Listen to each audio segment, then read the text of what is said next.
All right, Texans fans, it's looking better and better, all right? As we are going through this offseason, I think all of a sudden you realize there was so much success. The team did so good, so much better than anticipated, that all of a sudden you started freaking out because all of a sudden it's like, are we going to lose our coaches? Like, are we losing coaches? I'm nervous that we are losing coaches. And in a couple of things that have taken place really over the last day or two, it's starting to look more and more likely that Bobby Slowik is going to remain in Houston as the Texans offensive coordinator. And I hope this is something that you all wanted to hear. This is very similar. If you don't know, if you're not familiar with this channel, we're Lions fans. You see the Lions gear back there, the lion, right? But we started, that was Sports Talk Detroit, but we started a second channel called Sports Talk Extra. And we did that because we wanted to cover teams that the NFL ignores or not big media markets. So you'll never hear us cover the Cowboys on this one. And we've really kind of narrowed it down to a couple teams. It won't necessarily always be that way, but we love talking Texans football, and we've done over 40 videos on them now, and it started before the season. So stick with us, like and subscribe, all that kind of good stuff. But let's get to some of the news here. Only 2 jobs remain open. The Panthers and Falcons makes hires. So let's just take a second before we talk about all the good things for you. Let's just take a second and look what's going on around the league. Your current openings are first the Washington Commanders. It's with a sad heart that I talk about this, but it basically sounds like Ben Johnson, the offensive coordinator for the Detroit Lions, to Washington is pretty much a done deal. They're just waiting for the Lions to lose, so let's hope they have to wait 2 more weeks. All right? Or they're waiting for the Lions season to be over. So let's just hope they have to wait 2 more weeks. The Seattle Seahawks also are sitting there. It very much looks like they're going on a defensive approach. And what I'm hearing is Mike McDonald, from the Baltimore Ravens, they're just waiting for the Ravens season to be over. They're also talking about Dan Quinn, who is the defensive coordinator for the Dallas Cowboys, but they've interviewed him. They haven't ended that. They have to fulfill the Rooney rule still, so I believe they have interviews coming this week that will satisfy that rule as well. In other areas, the Carolina Panthers have hired Dave Canales. This was a team that desperately wanted Ben Johnson. Also, I believe, interviewed Bobby Slowik. The Raiders went with Antonio Pierce, their interim head coach.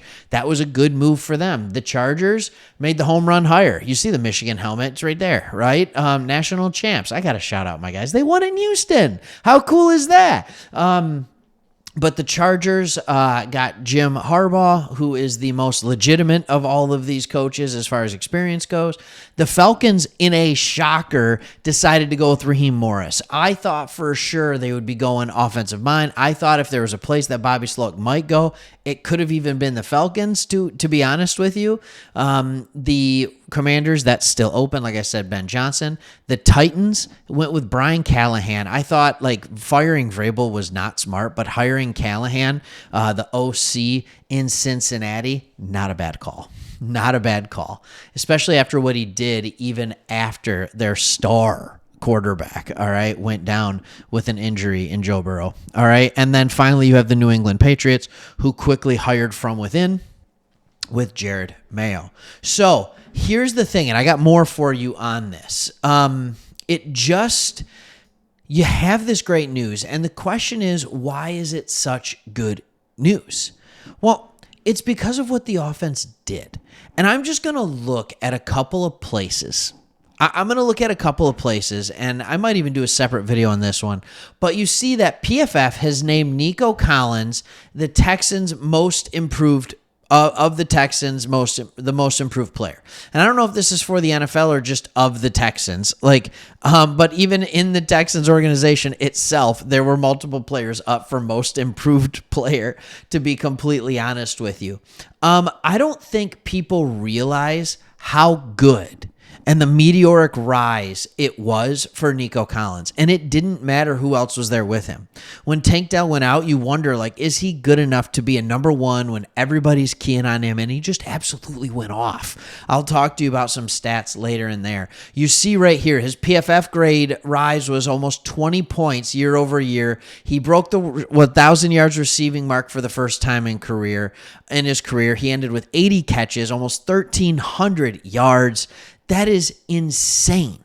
All right. And then he had 11 catches, 164 yards in 2 postseason games. A lot of those in the first one, right? So he was unbelievable. And for this next one, it is PFF because I'm like, all right, well, they're talking about it. Let's go look at PFF. His overall grade was a 91, over 90. That's insane. That's a top 10 wide receiver in this league, maybe even top 5. All right. The receiving grade was unbelievable.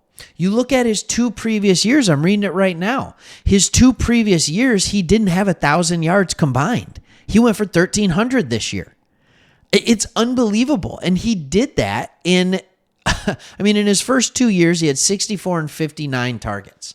So his production far outweighed his usage far outweighed.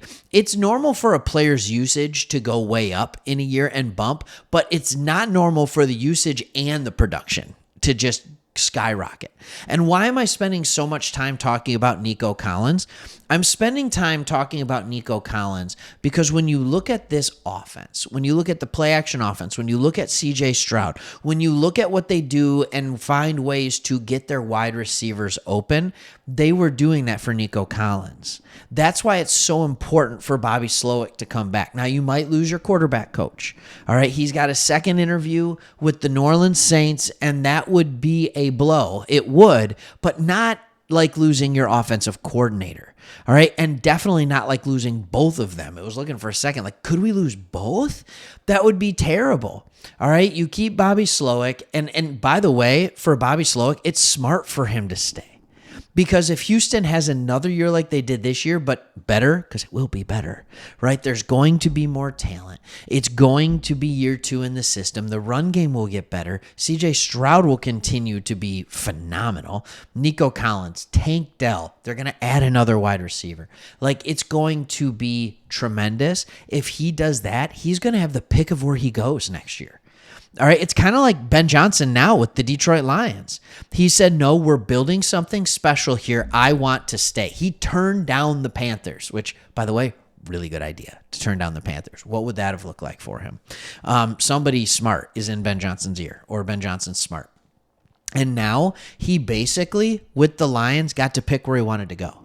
And he, and maybe not totally, because who knows, he probably would have chosen the Chargers, but to go to Washington and be on a team that has the number 2 pick, that's a really good position to go into as a coach. You have the team that's there. There's enough talent on the offensive side of the football to make good things happen.